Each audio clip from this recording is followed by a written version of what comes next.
రెండవ అధ్యాయం. హగ్గయి గ్రంథం 2వ అధ్యాయం మొదటి నుండి కొన్ని వచనాలు చదువుతున్నాను, గమనించండి. హగ్గయి గ్రంథం 2వ అధ్యాయం మొదటి నుండి. 7వ నెల 21వ దినమున యెహోవా వాక్కు ప్రవక్త యగు హగ్గయికి ప్రత్యక్షమై సెలవిచ్చినదేమనగా, చదవండి మీరు కూడా.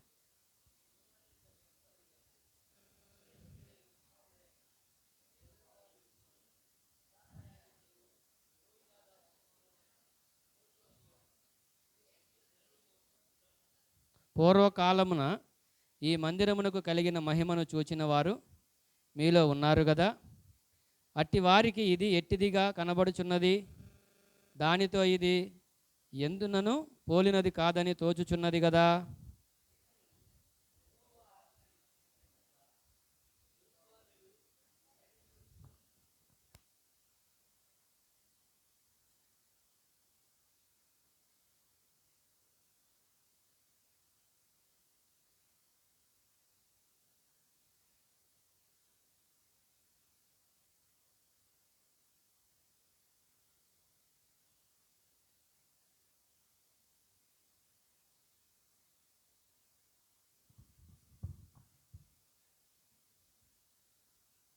మీరు ఐగుప్తు దేశములో నుండి వచ్చినప్పుడు నేను మీతో చేసిన నిబంధనను జ్ఞాపకము చేసుకొనుడి.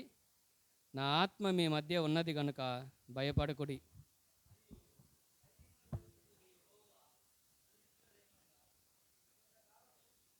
ఏమి సిస్టర్స్ ఎవరు చదవట్లేదు? చదవండి. నేను అన్యజనులందరినీ కదిలింపగా అన్యజనులందరి యొక్క ఇష్ట వస్తువులు తేబడును. నేను ఈ మందిరమును మహిమతో నింపుదును. ఇదే సైన్యములకు అధిపతిగా యెహోవా వాక్కు.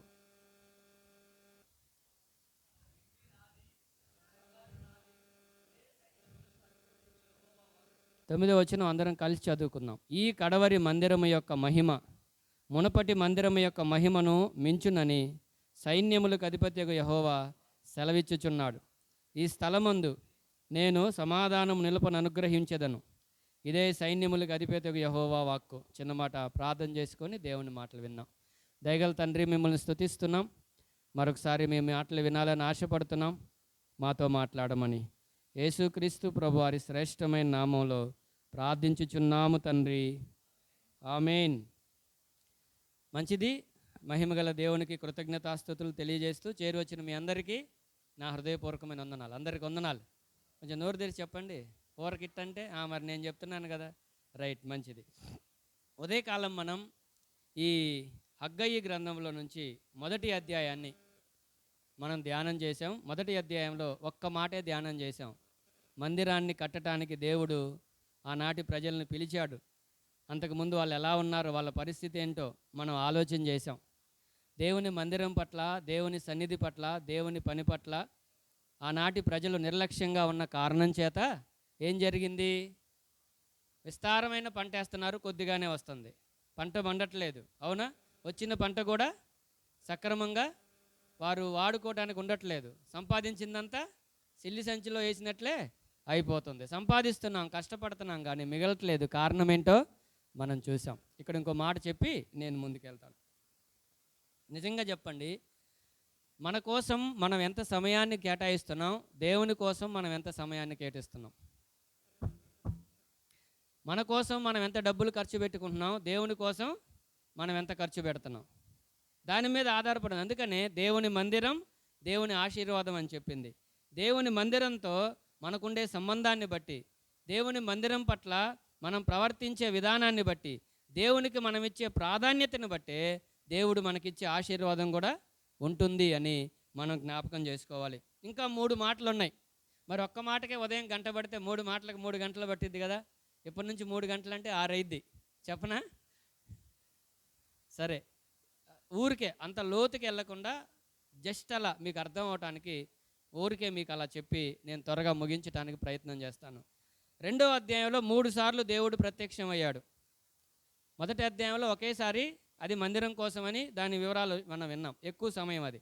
2వ అధ్యాయంలోనే 3 సార్లు ఆయన ప్రత్యక్షత మనం చూస్తాం.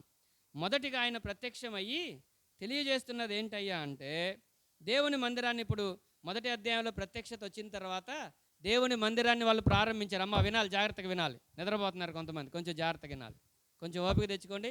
నిద్ర వస్తే వెళ్ళి నీళ్ళతో కళ్ళు కడుక్కొని రండి, సరేనా? ఈ మాటలు మీ మనసులో పడాలి. అది ఈ హగ్గయ్య గ్రంథం అంతా మీ మనసులో ఉండాలి. అది నా బాధ.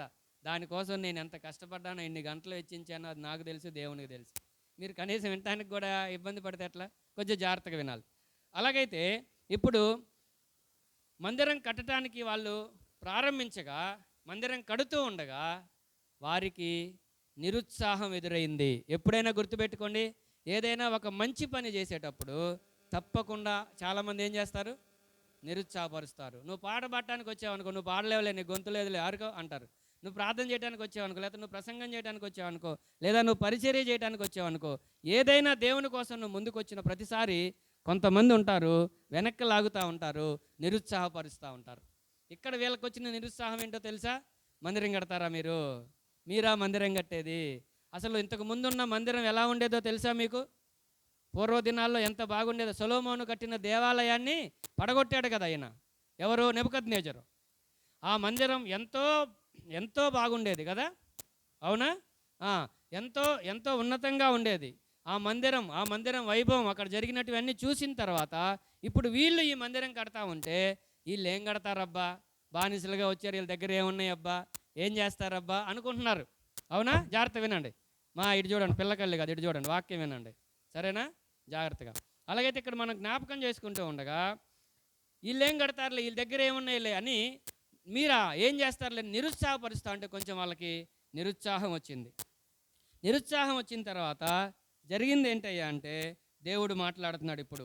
ఏమని చూడండి, 4వ వచనం. అయినను యెహోవా ఆజ్ఞ ఇచ్చినదేమనగా, జెరుబ్బాబేలు ధైర్యం తెచ్చుకో, ప్రధాన యాజకుడకు యెహోజాదాకు కుమారుడు అయిన యెహోషువ ధైర్యం తెచ్చుకో, దేశంలోనున్న సమస్త జనులారా ధైర్యం తెచ్చుకొని పని జరిగించుడి, నేను మీకు తోడై ఉన్నాను. సైన్యములకు అధిపతికి యెహోవా వాక్కు ఏంటంట? నేను మీతో ఉంటాను. ఎవరో ఏదో మాట్లాడారని మీరు నిరుత్సాహపడాల్సిన పని లేదు, మీరు వెనక్కి వెళ్ళాల్సిన పని లేదు. మీకు దేవుని మీద ఆశ ఉంటే, ఆసక్తి ఉంటే, శ్రద్ధ ఉంటే దేవుని పని చేయండి. దేవుడే తోడుగా ఉంటాడు. నేను మీకు తోడుగా ఉంటాను. మీరేం భయపడాల్సిన పని లేదు, బాధపడాల్సిన పని లేదు. ఎవరో ఏదో అన్నారని వాళ్ళ మాటల్ని పట్టించుకోవాల్సిన పని లేదు. దేవుని పని చేయటానికి, దేవుని పరిచర్య చేయటానికి వయసుతో సంబంధం లేదు, చదువుతో సంబంధం లేదు, తెలివితేటలతో సంబంధం లేదు. స్త్రీ అయినా పురుషుడైనా ఎవరైనా సరే, నీకు మనసుంటే దేవుని పని చేయటానికి ఎంతైనా ఉంటుంది. చివరిలో నేను టైం ఉంటే ఒకళ్ళిద్దరి జీవితాలు నేను మీకు జ్ఞాపకం చేసి ముగిస్తాను. కొంచెం జాగ్రత్తగా వినాలి, మనసు పెట్టి వినాలి. అలాగైతే మొట్టమొదటిది ఏంటయ్యా అంటే, వాళ్ళకి నిరుత్సాహం వస్తూ ఉంటే దేవుడు ఏం చెప్తున్నాడో తెలుసా? 2వ మాట రాశాను కదా, పొద్దున్న గుర్తుందా? దేవుడు ఎక్కడికి పిలుస్తున్నాడు? మహిమకి పిలుస్తున్నాడని చెప్పుకున్నాం కదా. అందుకని ఇక్కడ ఏం చెప్తున్నాడంటే ఆయన, చూడండి,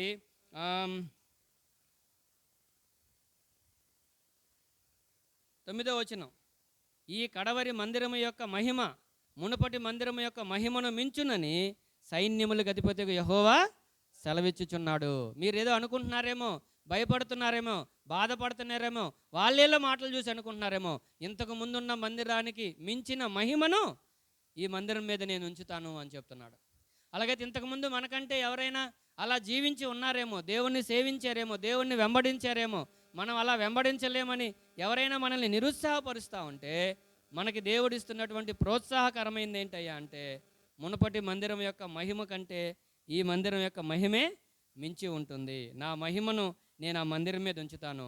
గుర్తుపెట్టుకోండి, మందిరం ఎప్పుడు గొప్పదవుతుంది అంటే పెద్దదైతే కాదు. పెద్ద మందిరం అయితే గొప్పది కాదు, వేల మంది లక్షల మంది ఉంటే గొప్పది కాదు. మందిరం ఎప్పుడు గొప్పదవుతుందో తెలుసా? దేవుని సన్నిధి ఎక్కడైతే ఉంటుందో ఆ మందిరమే గొప్పదవుతుంది. కొద్ది మంది ఉన్నా పర్వాలేదు, ఎవరు ఉండాలి? దేవుని సన్నిధి ఉండాలి, దేవుని మహిమ ఉండాలి. మీకు ప్రశ్నల్లో కూడా అది వచ్చింది, మరి గమనించారో లేదో? దేవుని మహిమ ఉండాలి. నేను నా మహిమతో నింపుతానని చెప్తున్నాడు ఆయన. కాబట్టి దేవుడు తన పిల్లల్ని మహిమపరిచేవాడు, మహిమతో నింపేవాడు. వ్యక్తులను, అలాగే మందిరాన్ని, అలాగే పరిస్థితులన్నిటినీ ఆయన తన చేతుల్లో ఉంచుకునేవాడు. అయితే ఇక్కడ దానికంటే ముందు మరొక నిరుత్సాహం ఏంటయ్యా అంటే, మన దగ్గర ఏమున్నాయి, మనం ఏం చేయగలం అనుకుంటా ఉంటే దేవుడు చెప్తున్నాడు చూడండి 7వ వచనం, నేను అన్యజనులందరినీ కదిలింపగా అన్యజనులందరి యొక్క ఇష్ట వస్తువులు తేబడును. మీకు తెలుసో లేదో, వీళ్ళు మందిరం కట్టడానికి పూనుకుంటే యూదులు ఖర్చు పెట్టిందేమో పావలా వంతు అయితే అన్యుల దగ్గర నుంచి వచ్చింది ముప్పావలా వంతు, 75% అన్యుల దగ్గర నుంచే వచ్చింది. రాజు పంపించాడు, నేను పంపిస్తాను మీకోసం అన్నాడు. అడవుల్లోంచి కావాలంటే ఏమది మొరానులు నేను పంపిస్తాను, వాడికి సంబంధించిన ఎన్ని ఆయన పంపించాడు. మనం చూస్తే కనుక అలాగైతే దేవుని పని మనం ప్రారంభిస్తే, దేవుడు చెప్తే, మనం సొంతగా చేస్తే అది వేరే విషయం. దేవుడు చెప్తే దేవుని పని ప్రారంభిస్తే మన దగ్గర ఏమీ లేకపోయినా, మనకి సామర్థ్యం లేకపోయినా, మన ఆర్థిక పరిస్థితులు సరిగా లేకపోయినా దేవుడే జరిగిస్తాడు. ఈ సంవత్సరం ఎన్ని మీటింగులు పెట్టుకున్నాం మనం కదా, అసలు మనం పెట్టుకోగలమా అన్నీ? ఏ సంవత్సరం పెట్టలేదన్ని, ఒక్క నెలలోనే 3 పెట్టాం కదా. మన దగ్గర ఏముండి కాదు, విశ్వాసంతో ముందుకు వచ్చాం, దేవుడే నడిపిస్తూ ఉన్నాడు. మళ్ళీ ఈరోజు పెట్టుకున్నాం. అలాగైతే ఇప్పుడు ఇలా ఇక్కడ మనం ఆలోచన చేస్తూ ఉన్నప్పుడు ఏ పనైనా దేవుని పని కోసం మనకు కావాల్సింది మనసు, దేవుని సన్నిధి. మనకేమో మనసు ఉండాలి, అలాగే దేవుని సన్నిధి మనకి తోడుగా ఉండాలి. ఇంకా మిగిలినవన్నీ ఆయనే నడిపిస్తాడు. కాబట్టి ఇక్కడ అన్యజనులను దేవుడే ప్రేరేపిస్తానని చెప్పాడు. అన్యజనులు తమ ఇష్ట వస్తువుల్ని తీసుకొని వచ్చారు, వాళ్ళే తెచ్చిస్తున్నారు. మందిరం కడుతున్నారంట కదా అని వాళ్ళే తెచ్చిస్తూ ఉన్నారు.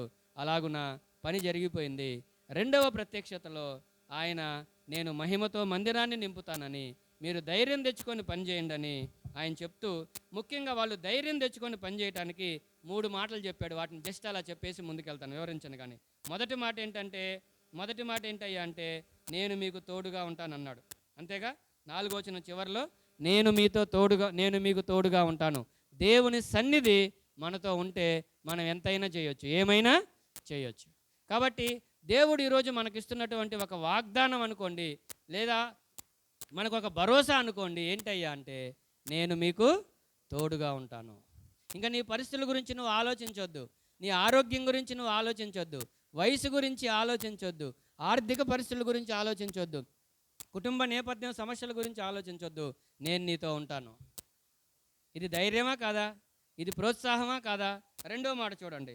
2వ మాట ఏంటంటే 5వ వచనం. ఇది కూడా క్వశ్చన్లో వచ్చింది, గమనించట్లేదు. మీరు ఐగుప్తు దేశంలో నుండి వచ్చినప్పుడు నేను మీతో చేసిన నిబంధనను జ్ఞాపకం చేసుకుని. ఆయన మనతో ఒక నిబంధన చేశాడు కాబట్టి దాన్ని మనం జ్ఞాపకం చేసుకోవాలి, మనం మర్చిపోకూడదు. దేవుడు తన నిబంధన మనతో చేశాడు కనుక ఆయన ఆ నిబంధనను బట్టి నిబంధన ప్రజలుగా ఆయన మన విషయంలో ఆయన శ్రద్ధ తీసుకుంటాడు. 3వ మాట ఏంటయ్యా అంటే నా ఆత్మ మీ మధ్య ఉన్నది కనుక భయపడకుడి. దేవుని సన్నిధి మనతో ఉంది, దేవుని నిబంధన మనకుంది, దేవుని ఆత్మ కూడా, పరిశుద్ధాత్ముడు కూడా మనకున్నాడు సహాయం చేయటానికి. కాబట్టి మనం దేవుని పని చేయటానికి భయపడాల్సిన పని లేదు, నిరుత్సాహపడాల్సిన పని లేదు. ధైర్యంతో, విశ్వాసంతో, సమర్పణతో మనం గనక ముందడుగేస్తే దేవుడే సహాయం చేస్తాడు. జాగ్రత్తగా వినండి. 2వ మాట దగ్గరికి వెళ్తున్నాను, అప్పుడే నిద్రకు వెళ్తున్నారు చాలామంది, టైం అయిపోతుంది. 2వ మాట దగ్గరికి వెళ్తున్నాను. చూడండి 10వ వచనం, 2:10.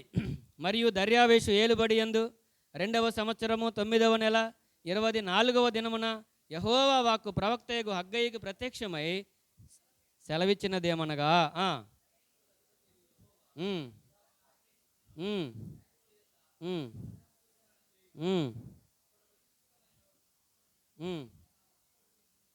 వాక్యం చూడండి, చదివేటప్పుడు వాక్యం చూడండి.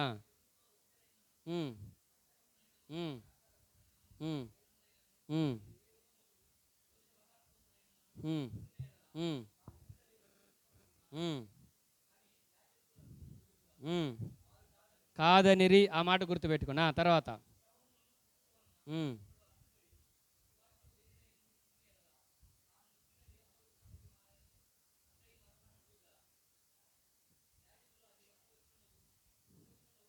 అవునండ్రి, ఇందాకేం కాదన్నారు, ఇప్పుడేం అయిద్ది అన్నారా?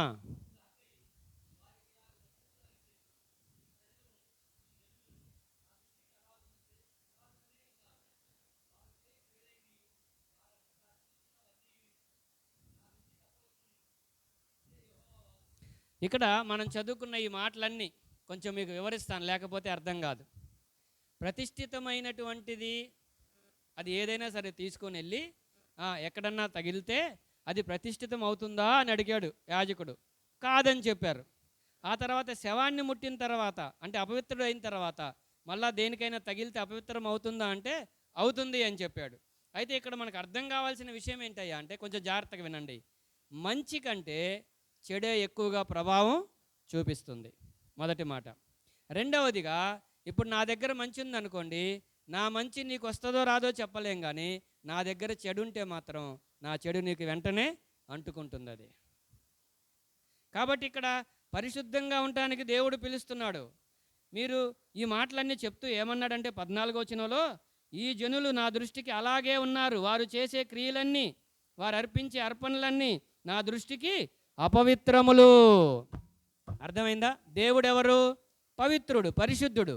కానీ ఇప్పుడు ఆయనకు అర్పణలు అర్పిస్తూ ఉన్నారు, ప్రార్థన చేస్తూ ఉన్నారు, ఆరాధన చేస్తూ ఉన్నారు, కానుకలు ఇస్తూ ఉన్నారు, పరిచర్య చేస్తూ ఉన్నారు, కానీ ఏం లేదు, ఏం లేదు, పవిత్రత లేదు, అయిపోయారు. కాబట్టి ఇప్పుడు దేవుడు ఏం చేస్తున్నాడంటే పరిశుద్ధత కోసం పిలుస్తున్నాడు. నేను పరిశుద్ధుడను కదా, కాబట్టి మీరు కూడా పరిశుద్ధులుగా ఉండాలి. అపవిత్రమైన దాన్ని ముట్టకూడదు, అపవిత్రంగా జీవించకూడదు, దేవునికి అసహ్యమైన వాటి జోలికి మనం వెళ్ళకూడదు, పరిశుద్ధంగా జీవించాలి, ప్రత్యేకంగా జీవించాలి. దేవుడు, మనం రాత్రి కూడా విన్నాం బైబిల్ స్టడీలో, దేవుడు ఏదైతే వద్దన్నాడో దాన్ని మనం ముట్టకూడదు. శపితమైన దాన్ని ఆకాను ముట్టి ఆశించి తీసుకొని వచ్చి ఇంట్లో పెట్టుకుంటే ఏమైంది? మొత్తాన్ని రాళ్లతో కొట్టి చంపేశారు, అగ్నితో కాల్చేశారు. కాబట్టి అపవిత్రమైనది ఏది మనం ముట్టకూడదు, అపవిత్రమైనది ఏది మన ఇంటిలో ఉండకూడదు. రాత్రి మీరు చాలామంది లేరు కాబట్టి మరలా చెప్తున్నాను, ఇంటికి వెళ్ళిన తర్వాత ఒకసారి మీరు చెక్ చేసుకోండి, మీ ఇంట్లో ఉన్న వస్తువులన్నీ మీవేనా? పక్కింటి వాళ్ళు ఏమన్నా ఉన్నాయా? మర్చిపోతూ ఉంటాం కొన్నిసార్లు మర్చిపోతాం, కొన్నిసార్లు కావాలనే ఉంచుకుంటారు. అది చిన్న విషయాల్లాగా అనిపిస్తాయి, కానీ దేవుడు దాన్ని కూడా పరిగణలోకి తీసుకుంటాడు. అర్థమైందా? కాబట్టి అపవిత్రమైన దాన్ని ముట్టకూడదని చెప్పాడు. చాలా విషయాలు బైబిల్ గ్రంథంలో మనకు ఉండగా ఈ పరిశుద్ధత గురించి మనం ఆలోచిస్తూ ఉన్నప్పుడు ఒక్క విషయాన్ని నేను మీకు చదివి వినిపించి చివరి మాట దగ్గరికి వెళ్తాను. చూడండి, హెబ్రీ పత్రిక 12:14 అనుకుంటా. చూడండి, హెబ్రీ పత్రిక 12వ అధ్యాయం 14వ వచనం. అందరితో సమాధానమును పరిశుద్ధతయు కలిగి ఉండుటకు ప్రయత్నించుడి, పరిశుద్ధత లేకుండా ఎవడును ప్రభువుని చూడ్డు. హెబ్రీ 12:14. ఇక్కడ 2 మాటలు చెప్తున్నాడు. మొదటి మాట ఏంటయ్యా అంటే, అందరితో సమాధానంగా ఉండండి, అందరితో సమాధానమును పరిశుద్ధతయు కలిగి ఉండండి. అంటే సమాధానం లేకపోతే, గొడవలు పడతా ఉంటే, ఇతరులతో మనకి ఎప్పుడు విభేదాలు ఉంటే అది మనల్ని అపవిత్రులుగా చేస్తుంది, పరిశుద్ధతకు భంగం కలిగిస్తుంది. అందుకని 2 పక్కనే ఉంచాడు. అందరితో సమాధానమును పరిశుద్ధతయు కలిగి ఉండుటకు ఏముంది అక్కడ? ప్రయత్నించండి అన్నాడు. అలాగైతే చాలాసార్లు మన వాళ్ళు ఏమంటున్నారంటే, లోకంలో ఉన్న వాళ్ళు ఏమంటున్నారంటే, మంచికి రోజులు లేవు, తర్వాత న్యాయానికి కూడు దొరకదు. కాబట్టి ఏం చేద్దాం చెప్పండి? మంచికి రోజులు లేవు కాబట్టి చెడు చేద్దాం, న్యాయానికి కూడు దొరకదు కాబట్టి అన్యాయం చేద్దామని చాలామంది పూనుకుంటున్నారు. అర్థమైందా? కాబట్టి ఇక్కడ అందుకనే దేవుడు ఏమంటున్నాడంటే, మీరు కనీసం ప్రయత్నం చేయండి. చాలాసార్లు ఏమంటారు? ఎవరున్నారండి అలాగూ, ఎవరుంటున్నారండి, అబద్ధం ఆడకుండా ఎవరున్నారు, మోసం చేయకుండా ఎవరున్నారు, సినిమాలు చూడకుండా ఎవరున్నారు, సీరియల్ చూడకుండా ఎవరున్నారు, మీరేదో చెబుతూ ఉంటారు అంటే, ఇక్కడ దేవుడు ఏం చెప్తున్నాడంటే, మీరు కనీసం ఉండటానికి ఏం చేయాలి? ప్రయత్నం చేయండి, కనీసం ప్రయత్నం చేయండి. ఎవరున్నారు, నేను కూడా అలాగే ఉంటాను అంటే కుదరదు, కనీసం ప్రయత్నం చేయండి. ఇర్మియా గ్రంథం 5వ అధ్యాయం 1వ వచనం చూడండి. ఇర్మియా 5:1.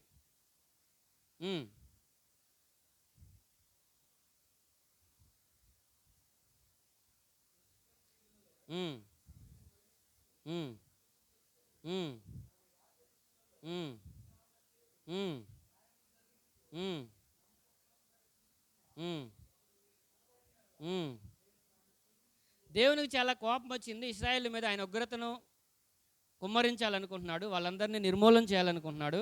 అయితే ఇర్మియా అడ్డుపడుతున్నాడు, ప్రార్థన చేస్తున్నాడు, ప్రభువా క్షమించయ్యా, క్షమించయ్యా, వాళ్ళు తెలిసో తెలియకో పొరపాటు చేస్తున్నారయ్యా అంటే దేవుడు ఇర్మియాకి ఒక పరీక్ష, ఇందాక మీకు పెట్టినట్లుగానే ఒక పరీక్ష పెట్టాడు. ఏమనో తెలుసా? నువ్వు ఇంత ఇంత బ్రతిమలాడుతున్నావు కదా, ఒక పని చెప్తాను చేస్తావా అన్నాడు. చెప్పు ప్రభు అంటే, యెరూషలేము వీధుల్లో అటు ఇటు తిరుగుతా ఒక పని చేయి నువ్వు. ఏమని, ఏం చేయాలంట? న్యాయాన్ని జరిగిస్తూ నమ్మకంగా యత్నించేవాడు. ఇక్కడ కూడా అదే ప్రయత్నం చేసేవాడు. నమ్మకంగా ఉండాలి, న్యాయంగా ఉండాలని కనీసం ప్రయత్నం చేసేవాడు ఒక్కడుంటే చూపి ఇర్మియా, నాకు దేశం మొత్తాన్ని క్షమిస్తాను అన్నాడు. నాకు భలే ఆశ్చర్యం వేసింది చదివేటప్పుడు. దేశం మొత్తంలో న్యాయాన్ని జరిగించాలి, నమ్మకంగా ఉండాలి అని ఉండేవాళ్ళు కూడా కాదంట, ఉండాలని ప్రయత్నించేవాడు ఒక్కడుంటే చూపించు అంటే ఒక్కళ్ళు కూడా లేరు. ఇప్పుడు మన సంగతి ఏంటి? ఎంతమంది ఉన్నాం మనం, పైకి బాగానే ఉన్నాం, కానీ దేవుడు అంతరంగాన్ని ఎరిగినవాడు. బలహీనతలు ఉన్నాయి, లోకంలో ఉన్నాం, పడిపోయే స్వభావం ఉంది, తప్పిపోయే స్వభావం ఉంది. కానీ వాక్యం ఏం చెప్తుందంటే, నువ్వు ట్రై చేయి, నువ్వు ప్రయత్నం చేయి, నేను నీకు సహాయం చేస్తాను. ఈ బైబిల్ దేవుడు ఎలాంటి వాడంటే సోమరులకు సహాయం చేయడు. బాగా వినాలి నా మాట మీరు. పరిశుద్ధంగా ఉండాలి, నిజాయితీగా ఉండాలి, యథార్థంగా ఉండాలి అని మనం ప్రయత్నం చేస్తూ ఉంటే, పడిపోతా ఉన్న ప్రయత్నం చేస్తూ ఉంటే, పడిపోతా ఉన్న మరలా ప్రయత్నం చేస్తూ ఉంటే అది చూస్తాడు దేవుడు. మన పిల్లలు పడకుండానే నడక నేర్చుకుంటారా? మనం పడకుండానే నడక నేర్చుకున్నామా? పడతా ఉంటారు, లేస్తూ ఉంటారు.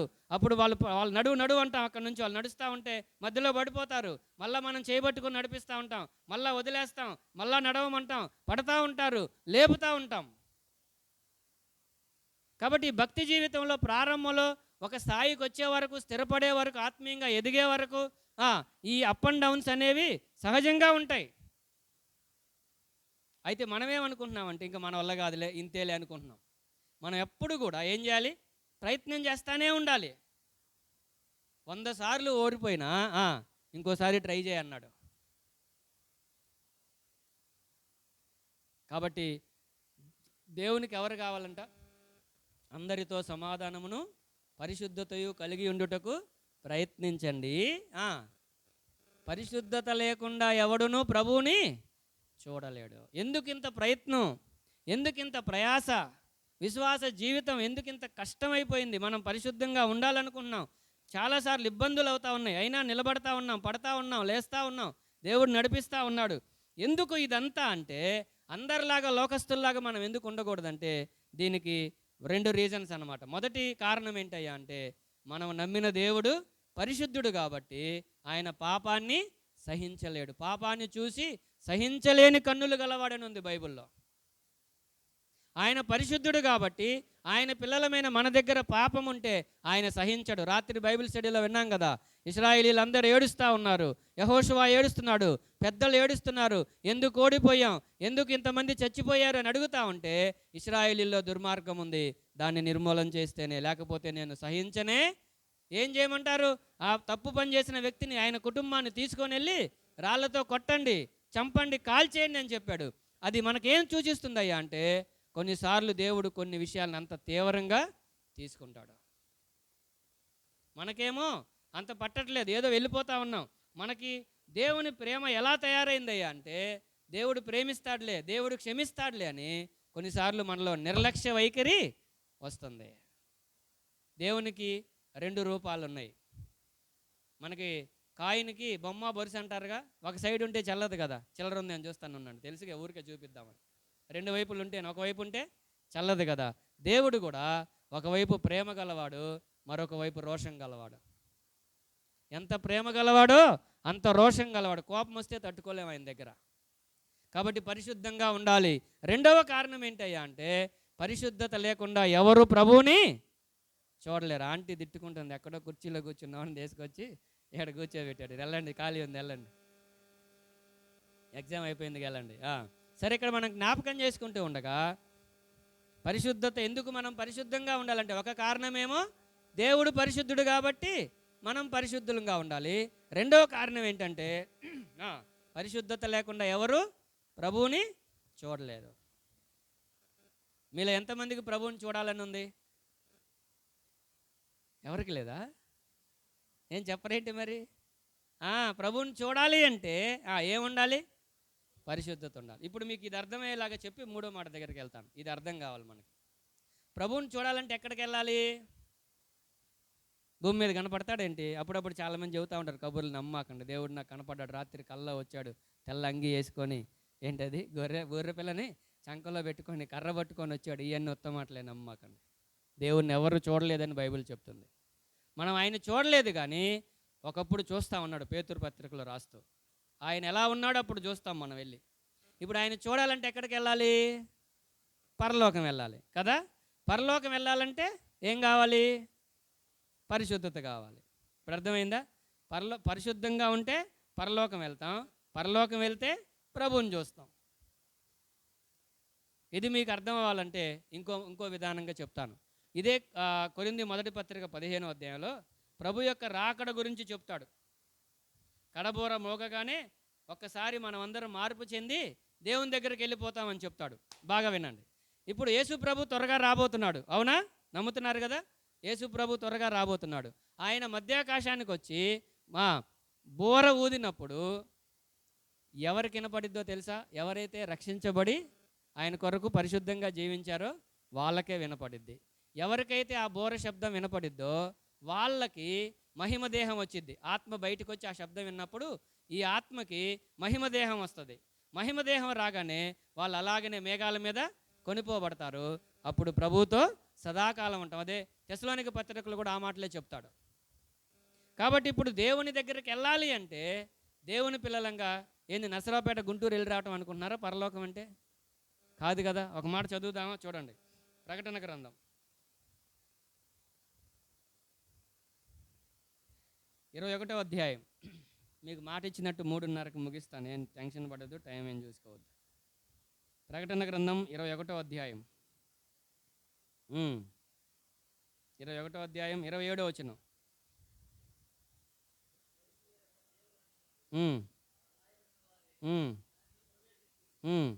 కానీ నిషిద్ధమైనదేదైనను అసహ్యమైన దానిని అబద్ధమైన దానిని జరిగించు వాడైనను దానిలో ప్రవేశింపడు. ఇంతమంది మీ మందిరంలో ప్రవేశించాం. అలో జాగ్రత్తగా వినండి.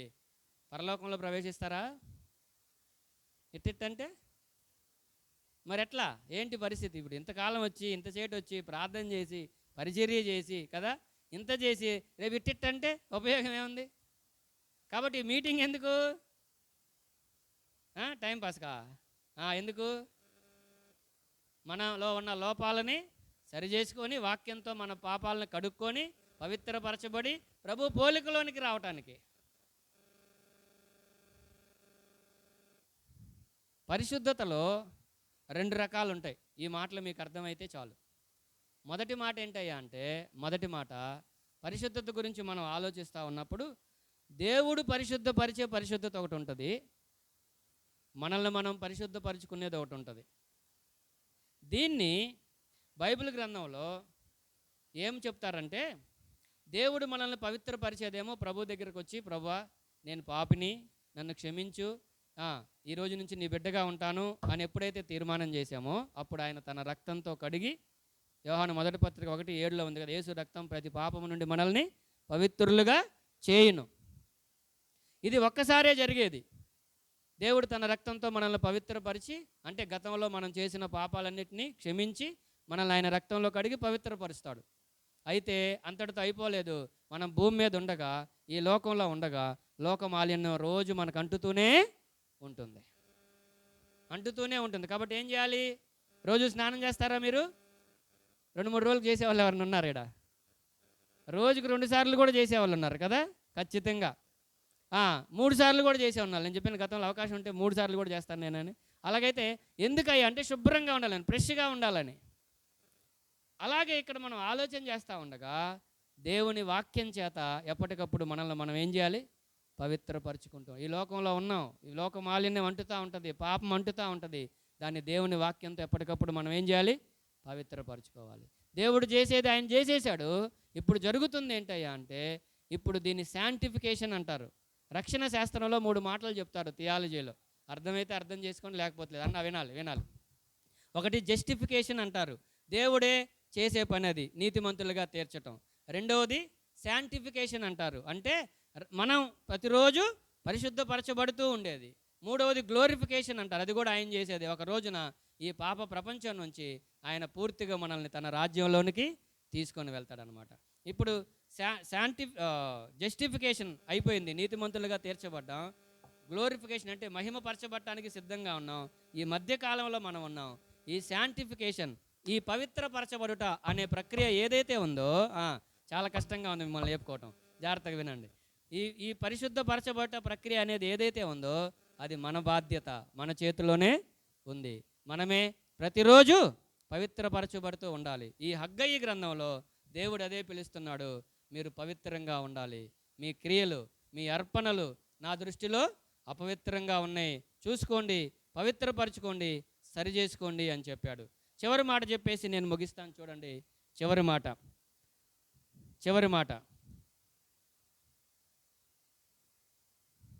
20వ వచనం, 2వ అధ్యాయం 20వ వచనం. మరియు ఆ నెల 24వ దినమున యెహోవా వాక్కు హగ్గయికి మరలా ప్రత్యక్షమై సెలవిచ్చినదేమనగా, యోధాదేశపు అధికారియగు జెరుబ్బాబేలుతో ఇట్లనము, ఆకాశమును భూమిని నేను కంపింపజేయుచున్నాను, రాజ్యముల సింహాసనములను నేను క్రిందబడవేతును, అన్యజనుల రాజ్యములకు కలిగిన బలమును నాశనము చేతును, రథములను వాటిని ఎక్కిన వారిని క్రింద పడవేతును, గుర్రములను రౌతులను ఒకరి ఖడ్గము చేత ఒకరు కూలుదురు. నా సేవకుడును షయల్తీయేలు కుమారుడినైన జెరుబ్బాబేలు, నేను నిన్ను ఏర్పరచుకొని ఉన్నాను గనుక ఆ దినమున నేను నిన్ను తీసుకొని ముద్ర ఉంగరముగా చేతును, ఇదే సైన్యములకు అధిపతిగు యెహోవా. ఇది 4వ ప్రత్యక్షత.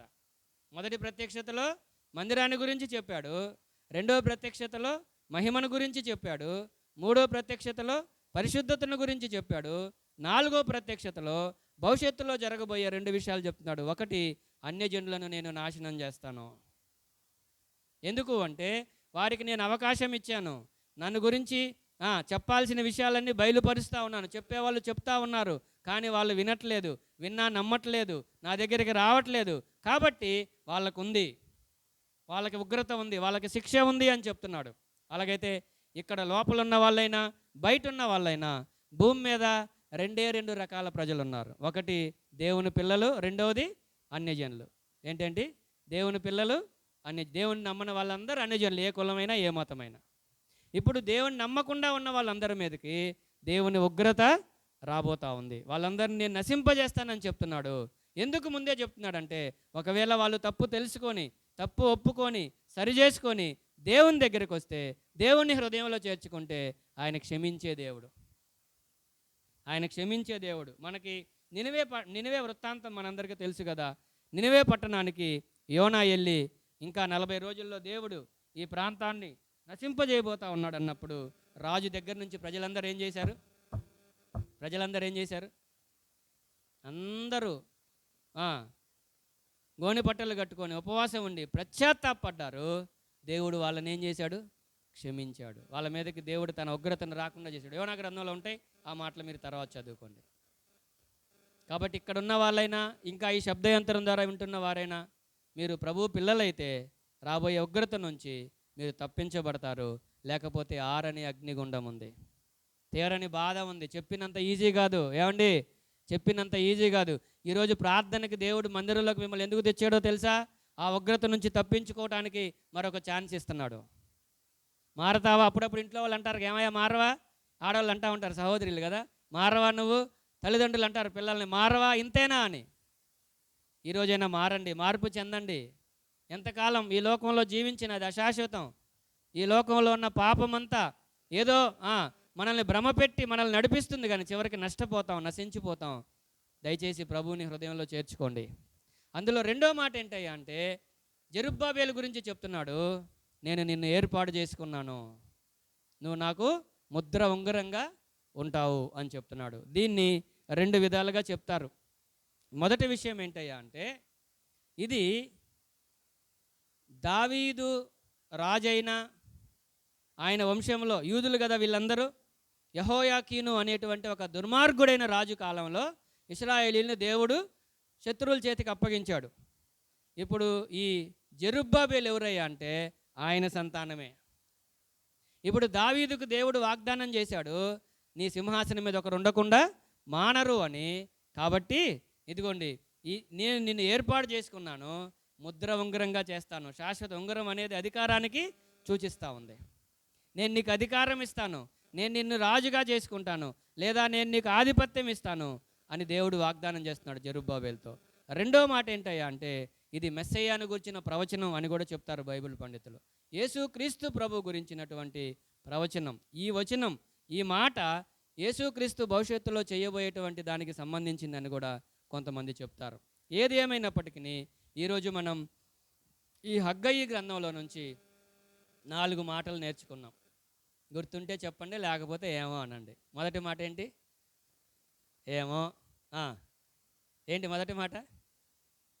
చెప్పండి, అయిపోయింది. నేను మీకు మాట ఇచ్చినట్టే ముగించేశాను, బైబిల్ కూడా మూసేశాను. మీరు చెప్తే నేను మూసేస్తాను. మొదటి మాట ఏంటి? దేవుని మందిరమా? సరిగ్గా చెప్పండి. దేవుని మహిమ మొదటి మాట. ఏంటి దేవుని మందిరం? దేవుని మందిరం ఏంటి మరి అది చెప్పండి. దేవుని మందిరాన్ని కట్టడానికి పిలుస్తున్నాడు ఆయన. మందిరం శిథిలావస్థలో ఉంది, కట్టాలని. మందిరం గురించి చెప్పుకున్నప్పుడు ఏం చెప్పుకున్నాం అంటే, ఒకటి శరీరం కదా, మనిషే దేవుని మందిరంగా ఉండాలనే దేవుని ఆశ. కాబట్టి మనల్ని మనం కట్టుకోవాలి, ఇతరులను మనం కట్టాలి. అలాగే దేవుని మందిరం ఇది భౌతికంగా కనబడుతుంది. ఈ మందిరంలో కూడా మనం కూడా పనిచేయాలి, మనం కూడా పరిచర్య చేయాలి. అందరం బాధ్యతగా ఉండాలి. ఈరోజు మీటింగ్ అంటే అందరూ బాధ్యతగా ఉండాలి కదా. ఎమ్మానియల్ అంటున్నాడు 11 లోపు రావచ్చు అన్నారు కాబట్టి 11ంటికి వచ్చామన్నా అంటున్నాడు కదా. అంటే ఎవరో ఒకరి మీద చెప్పాలి కాబట్టి 11 తర్వాత కూడా వచ్చిన వాళ్ళు ఉన్నారు, అందరూ గుర్తించాలి కదా. కాబట్టి ఇప్పుడు ఏంటయ్యా పరిస్థితి అంటే, ఏంటి పరిస్థితి చెప్పండి? ఏంటి మనకు నిజంగా బాధ్యత ఉన్నట్లేనా? ఆలోచన చేద్దాం కొంచెం, మనం మనసు పెట్టుకుందాం. మన ఇంట్లో ఏదైనా ఫంక్షన్ జరుగుతుంది అనుకోండి, ఏం చేస్తాం మనం? చెప్పండి. మన ఇంట్లో ఫంక్షన్ జరుగుతుంది, ఏం చేస్తాం? నిద్రపోతామా? లేటుగా వస్తామా? పక్కింట్లోకి వెళ్ళి ఉంటామా? తలా ఒక పని చేస్తాం. కాబట్టి మీరు గుర్తుపెట్టుకోండి, ఇది ఎవరింట్లో పెళ్ళి కాదు, ఎవరు పిలవాల్సిన పని లేదు. నేను నేర్చుకుంది, నేను చేసేది ఏంటంటే, నేను అలాగే చేశాను. అడిగి చేసేవాడిని నేను దేవుని పని. అడిగి ఏంటి, మందిరంలోనైనా లేకపోతే సేవకులకైనా నేనే కల్పించుకొని, ఏమన్నా పని ఉందా, పరిచర్య ఉందా అనేవాడిని. ఇప్పుడు మీటింగ్ ఉంది ఉంది అన్నాం అనుకోండి, సహజంగా ఏం చేయాలి? బాధ్యత ఉంటే మనం చెప్పండి. ఆ తర్వాత సంగతులే. నా పని ఏంటి, నా బాధ్యత ఏంటి అని మనమే ముందుకు రావాలి. అది కదా మరి ఆలోచన చేయాలి ఈ విషయంలో. అయితే ఈ పరిచర్య విషయం మాత్రం పద్మమ్మ ఆంటీకి అప్పచెప్పాము, రాత్రే చెప్పాను. ఇంకా ఎవరిని పిలవలేదు అంటే అది మాకు సంబంధం లేదు, అది మీరు ఆంటీని అడుక్కోవటమే. ఏమన్నా ఉంటే ఆంటీ చెప్పిద్ది.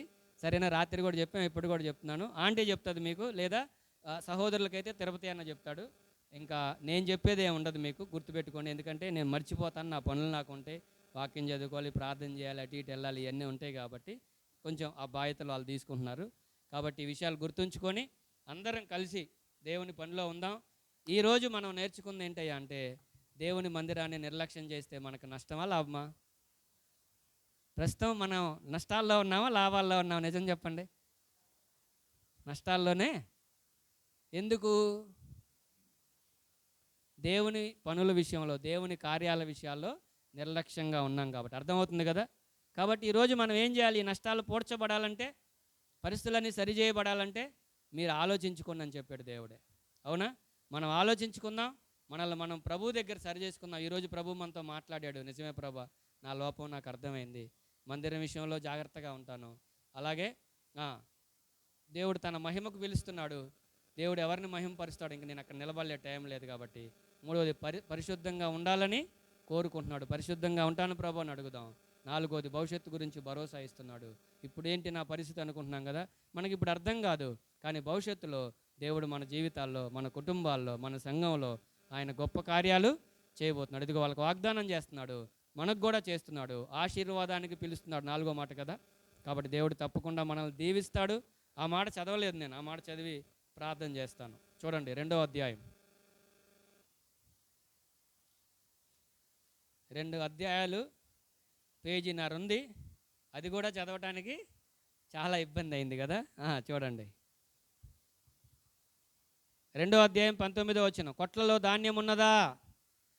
ద్రాక్ష చెట్లైనను, అంజూరపు చెట్లైనను, దానిమ్మ చెట్లైనను, ఒలీవ చెట్లైనను ఫలించకపోయిను కదా. అయితే ఇది మొదలుకొని నేను మిమ్మును ఆశీర్వదిస్తాను. ఆశీర్వాదానికి పిలుస్తున్నాడు ఆయన. ఇప్పటి వరకు ఇలా జరిగింది, మీరు నిర్లక్ష్యంగా ఉన్నారు, నాకు ప్రాధాన్యత ఇవ్వలేదు, నన్ను పట్టించుకోలేదు, మీ పనులే ముఖ్యం అనుకున్నారు, అందుకే నష్టపోయారు. మారండి. ఇప్పుడు వాళ్ళు ఏం చేశారు? మారారా లేదా? దేవునికి భయపడ్డారా లేదా?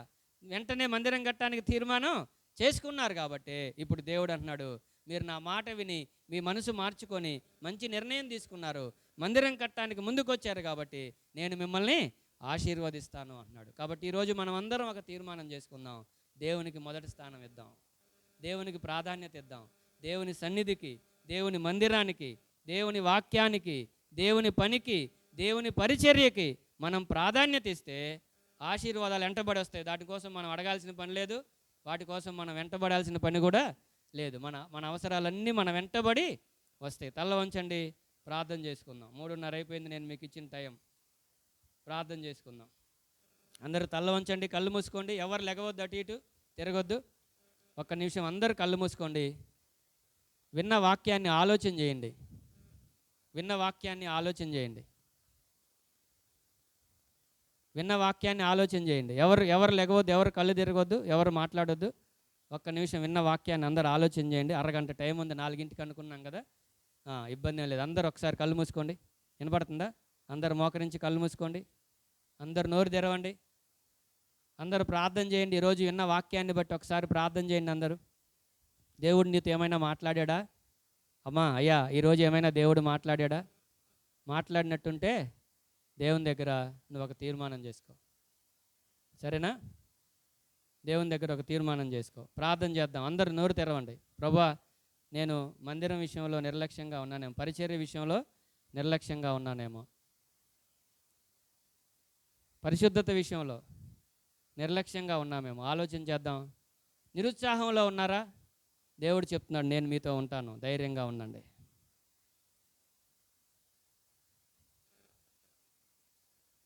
ఫైనల్గా దేవుడు మాట్లాడాడు, అన్యజనులకేమో నాశనం ఉంది, నమ్మిన వారికేమో ఆశీర్వాదం ఉంది. నువ్వు ఎటు వెళ్తావు? నువ్వు ఏ జాబితాలో ఉన్నావు? ఏ లిస్టులో ఉన్నావు? ఈరోజు దేవుడు నిన్ను ఇక్కడికి తెచ్చింది ఎందుకంటే నిన్ను ఆ నాశనం నుంచి తప్పించి, నరకం నుంచి తప్పించి పరలోక రాజ్యంలోకి చేర్చుకోవటానికి. ఈరోజు భారతదేశం అంతా స్వతంత్రం వచ్చిందని పండగ చేసుకుంటున్నారు. నీ ఆత్మీయ జీవితానికి స్వాతంత్రం వచ్చిందా? పాపం నుంచి నీకు విడుదల కలిగిందా? నిజమైన స్వాతంత్రంలోకి ప్రభువు పిలుస్తున్నాడు. ప్రభువే మనకి స్వాతంత్రాన్ని ఇవ్వగలడు. ప్రార్థన చేద్దాం. ఎవరైనా ఇంకా ప్రభువుని మీ హృదయంలో చేర్చుకొని ప్రభుకు హృదయం ఇవ్వాలనుకుంటే అయిపోయిన తర్వాత ముందుకు రండి, మీకోసం ప్రార్థన చేసి మిమ్మల్ని పంపిస్తాం. ప్రార్థన చేసుకుందాం. దయగల మా తండ్రి, పరిశుద్ధ దేవ, మిమ్మల్ని స్తుతిస్తున్నాం. ఇంతవరకు మా జీవితాల్లో మీరు చేసిన మేలు ఉపకారాలను తలంచుకుంటూ మిమ్మల్ని స్తుతిస్తున్నాం. ప్రభా, ఈరోజు ఒక పూట మీ సన్నిధిలో, ఒకరోజు ఈ 2 పూటలు గడపాలని ఆశపడ్డాం, ప్రార్థన చేశాం, అలాగే చేరి వచ్చాం. కొంచెం అటు ఇటు అయినప్పటికీ ఉదయం మధ్యాహ్నం మీ సన్నిధిలో గడిపే భాగ్యాన్ని, మీ మాటలు వినే ధన్యతను మాకు ఇచ్చారు. ఆశతో చేరి వచ్చి మీ మాటలు విన్న బిడ్డలను మీరు దర్శించండి. రాలేకపోయినా ఈ శబ్దయంత్రం ద్వారా వింటున్న వాళ్ళని కూడా మీరు దర్శించండి. నిజమైన స్వాతంత్రంలోనికి వాళ్ళు ప్రవేశించడానికి సహాయం చేయండి. అలాగే భవిష్యత్తును గురించి మీరు మాకు ఇచ్చినటువంటి భరోసాని బట్టి కూడా మిమ్మల్ని స్తుతిస్తూ, మీ సన్నిధి పట్ల, మీ మందిరం పట్ల, మీ పరిచర్య పట్ల మేము నిర్లక్ష్యంగా ఉండకుండా మేమందరం బాధ్యత కలిగి ముందుకు సాగే భాగ్యాన్ని మా అందరికీ దయచేయమని యేసుక్రీస్తు ప్రభు వారి శ్రేష్టమైన నామంలో ప్రార్థించుచున్నాము తండ్రి. ఆమేన్.